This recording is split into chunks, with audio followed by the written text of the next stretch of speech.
Hello. Joe, over here. Said, obviously, the last time we got to speak to you in person like this was in Mexico. It's not oftentimes when a fight falls out that close to fight, the UFC will rebook it on, maybe even a bigger card. So I guess, just how's life been since that when you had to pull out to now and you get to rebook with Kelvin on a probably bigger card? I'm grateful for the opportunity. I think it's getting the justice it deserves, especially the type of fighters that me and KG are. So I'm excited, man. I'm just thankful that he took the fight, and we have unfinished business. And it was a very unfortunate series of events that happened out in Mexico. There's a first time for everything, and that's the first time I've ever not been able to make a fight and was that unhealthy that fast. And it just sucks, man. It sucks. It sucks just because all the time that went into it, the money. But at the end of the day, that's yesterday, and I'm in the present moment now, and we get to run it back, and I'm grateful for that.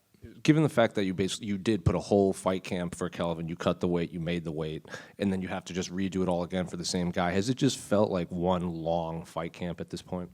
Absolutely. It was back-to-back camps, so it definitely feels long. But, ultimately this is my job, and the only bad part about this, because otherwise I would be in the gym trying to get better anyways, is just that, I got a weight cut back-to-back. But I think I'm on top of it very well. I've always been a professional and made weight, and I'm excited to step in there Saturday. In terms of game planning for Kelvin, I assume you had him scouted out pretty well the first time. And then so what do you do in this second fight camp, essentially? Like, do you go back to the drawing board, or you just kind of stay healthy and just recut the weight and just kind of pick up the blueprint, run forward? Yeah, I think we have the blueprint, and I think there's a lot of video out there on him to be able to study, obviously, which we've done. So I think it's just a continuation of the game plan while trying to fine-tune it even better, and just give me more time to prepare and just be ready for any situation times two. But, yeah, we're more than prepared for anywhere this fight goes. And then last one for me, going off of that, a lot of fans, they'll give you flack for this, but Kelvin hasn't said anything. Like, he hasn't said anything negative. You haven't said anything negative about him. So I guess just how much appreciation, not just for taking the fight, but if anyone should probably be annoyed, it would be Kelvin, and he hasn't said anything negative about you. I wouldn't expect him to say anything negative because, he's missed weight before, right? How many times? And that's not, taking a dig at him, but things happen. And I respect him because he has fought everybody. He's a tested guy. He's been here for a long time, so it would be wrong of me to come up here and disrespect him. Now, do I think I'm going to beat his ass? I do. That's my competitive nature. That's why we're fighting, and we get to find out Saturday. But, yeah, I would say I don't appreciate it, but I respect it. Because if he was upset and he had something to say, I can understand that. But as far as everybody else, running their mouth, they can shut the fuck up. Like, they're not the ones cutting weight. They're not the ones spending money. They're not the ones in a training camp. They're not the ones that, had to go through what I did. And I'm just grateful that he wanted to fight still. And we got it rebooked. Like I said, when you face off and you make weight and you don't get to do the dance, I think it's unfinished business. So I'm glad he's my opponent again, and I'm really grateful and happy that we get to run it back. Joe over here. We've seen throughout his career some ups and downs from Kelvin. You mentioned like his weight issues. So I feel like we sometimes see different kind of versions of him when he's out there. I guess, what are you kind of expecting to see when you guys get in there? What version of Kelvin Gastelum are you hoping for? I've trained for the Kelvin that fought Izzy, the guy that's going to be in your face, the guy that's got the cardio to go hard 15 minutes. And, so I'm training for the best version of Kelvin. I also thought, in my personal opinion, that KG has done his better work at 85. He's not going to be as sucked out as 70, obviously, but I still think that there's a huge power difference between us. I think there's a big skill difference between us. As far as me being more complete, I think a lot of people go off my Jack Hermanson fight, which is fine, but that was my first big show, my first big test. Walked into it not 100%, had some things going on, and it wasn't my best performance, but I didn't get rocked, I didn't get dropped, I didn't get submitted, I didn't get fraud checked. So let's redefine what fraud checked is. If anybody got fraud checked, we could say it's Bo Nickel. He got finished on his first loss. I lost a basically split decision, 3 rounds to 1 or to 2. So it is what it is, man. Yeah, but I'm prepared for KG of old. Yeah, and he's never been finished with strikes. I know you mentioned your power. When you're game planning for him, how much does that play into your psyche going in? Do you want to be the first guy to finish him, or do you have to adjust, like, this guy's probably going to take some of my better shots? No, I mean, listen, I know I can finish him. There's no question. If my power touches his chin, I can fold anybody in this division. That's a fact. So that's just what I believe, and and again, I believe it's a fact. Like, you can't take the kind of shots, especially if I'm sitting on my shots. I'm going to hurt you, and at the very least hurt you, and then it'll lead to a finish. But I mean, ultimately, my job is to go out there and win. I would love to get a finish over KG, but like I said, I'm prepared for 15 minutes. That's what I put in my mind. But make no mistake, I will be trying to cause damage, and I will be trying to get him out of there. And just because he hasn't been finished by TKO or KO in the cage doesn't mean it can't happen. So same thing goes for me, obviously. There's a first time for everything, but I'm really confident in my skills and my preparation, and I think I'll be able to get him out of there some way, one way or another.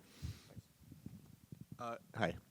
You've talked, obviously, about your wrestling coach, Will Harmon, in the past. Given the proximity to media, will he be there on Saturday? Will you have any other friends? Or? Yeah, I have a lot of people here. I haven't offered him to come yet just because of trying to figure out everything with tickets and whatnot. He's got 3 babies, and he's got a special needs daughter, so she requires a lot of his time. It's hard for him to get away. But, yeah, I mean, he texts me. We talk all the time, and he's always going to be somebody very special in my life.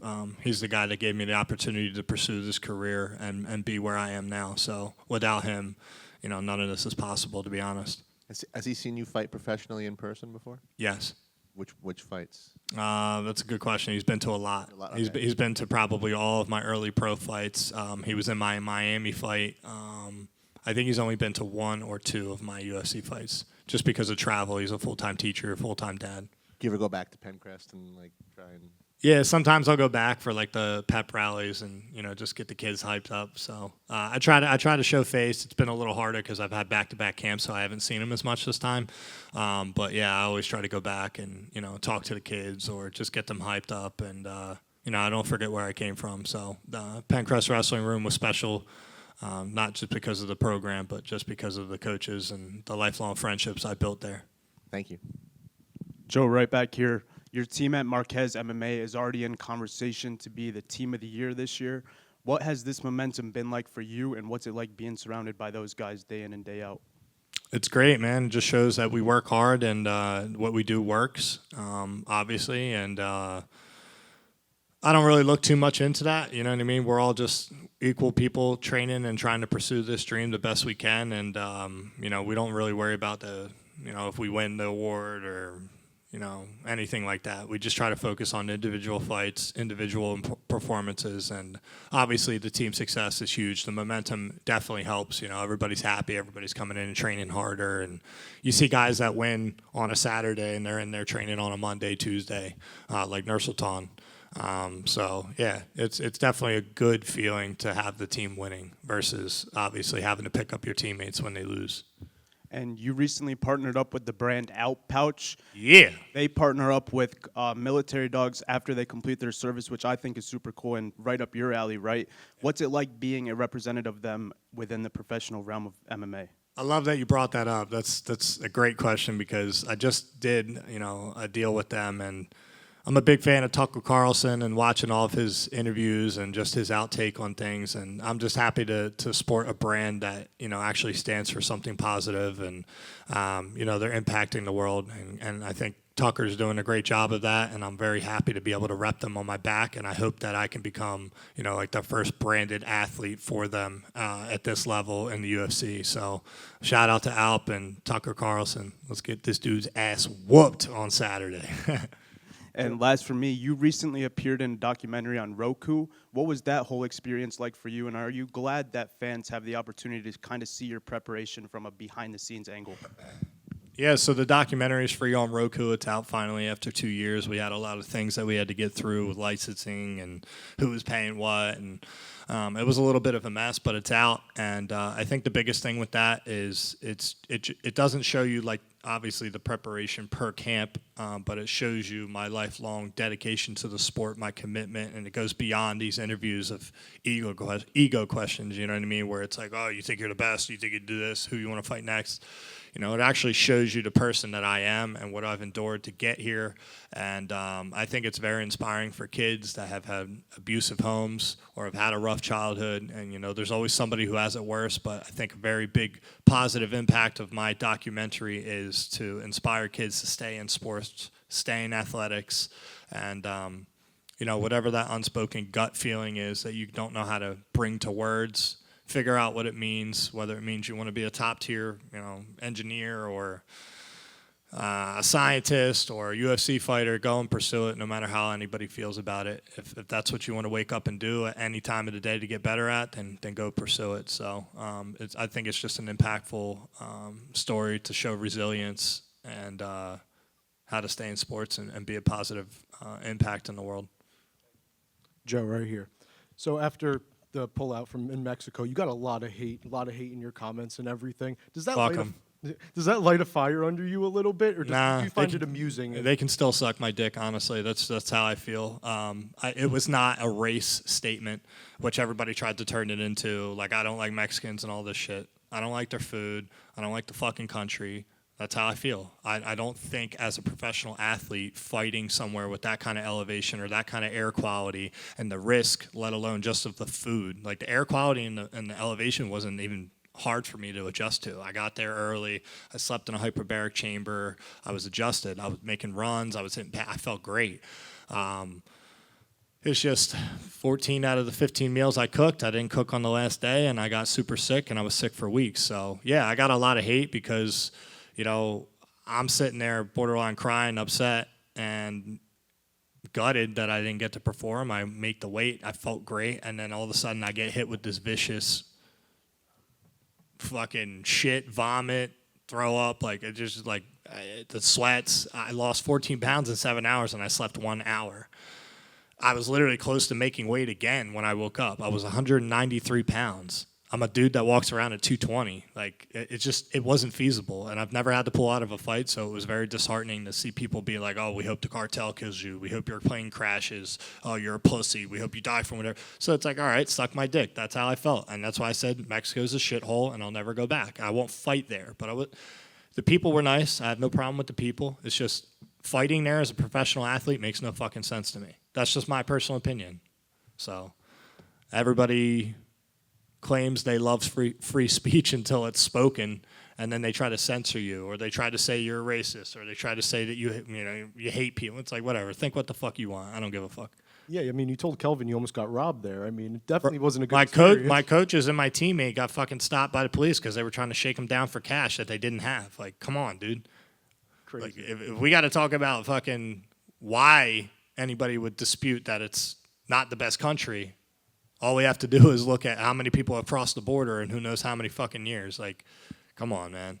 Don't act like it's such a great place. It's ran by gangs and fucking law enforcement's paid off by gangs. It's not that great of a place. Stop fucking coming at my neck. You know, they got 2 hands on my dick at all times. It's fucking frustrating.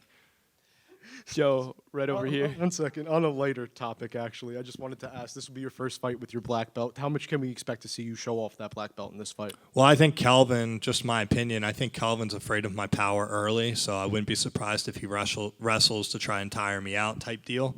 So we're more than prepared, brother. I think I have very underrated grappling, very underrated wrestling, and I think the only negative people can go off of with my game in that regard is just the 5th round against Jack, because I was fucking exhausted in a 5-round fight, my first 5-round fight. So I'll be good, brother. But yeah, hopefully if he gives me an option to grapple fuck him and take him down and beat his ass, then I'll do it. Over here, Joe, one of the biggest comebacks in the sports is your hairline. Do a lot of fighters ask you about it because it turned out really well? I don't know if that's an insult or not. No, that was a compliment. I'm going to remember your motherfucking face now. No, that's it. You're right. It is one of the greatest comebacks, man. This shit is fucking flowing.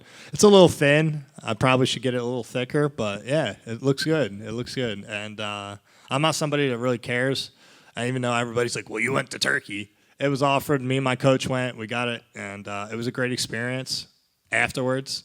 But yeah, fucking look at this shit, dude. I'm still ugly as fuck, but not as ugly. Best of luck on Saturday. No luck.